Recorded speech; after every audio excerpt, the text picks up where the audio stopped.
चलने वाला विधि ये भी पालन कर रहे हैं, साथ साथ परिणाम जो है उसी के भी प्राप्त कर रहे हैं। तो जो तपस्या ऐसा एक चीज था, उसमें बहुत लंबा प्रोसेस होता है।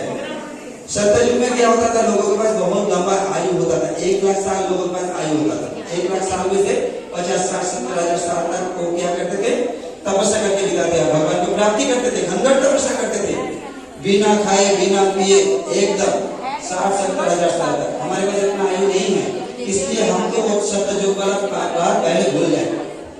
फिर आते हैं त्रेता युग। त्रेता युग में क्या आता है, त्रेता युग में भगवान को प्राप्ति करने की क्या विधि था, तपस्या नहीं, वो क्या था, हवन।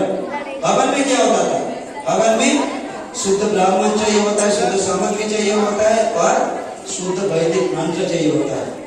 इस कलयुग में हमारे अंदर ना तो इतना शुद्धता है, जहाँ पे यज्ञ करेगा वो स्थान में भी शुद्धता नहीं है, ब्राह्मण में तो है ही नहीं, क्योंकि आज के ब्राह्मण को संस्कृत पढ़ना आता ही नहीं है,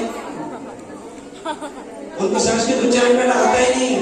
आगे हमें जब ज्ञान नहीं है संस्कृत के, ब्राह्मण क्या बोल रहा है नहीं बोल रहा है क्या पता, उल्टा सीधा बोल के चले जाए। उनको क्या चाहिए, सबसे पहले ब्राह्मण क्या बोलते हैं, कितना लक्ष्मी दोगे, पहले तय होता है। उस समय सत्ययुग में क्या होता था, बिना स्वार्थ के यज्ञ होता था, वो भी 1000, 2000, 3000 साल तक चलता था।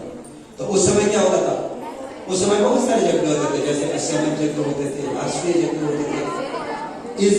इस समय क्या यज्ञ होते हैं, इस समय वो क्या करते हैं, कोई काला साया आ गया उसको भगाना है, आत्मा आ गया उसको भगाना है, कुछ प्राप्ति करना है, भगवान से कुछ मांगना है।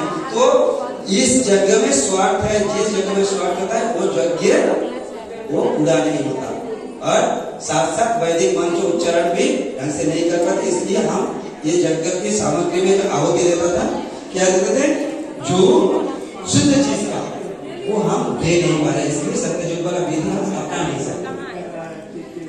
ऐसे होता है जैसे कि अलग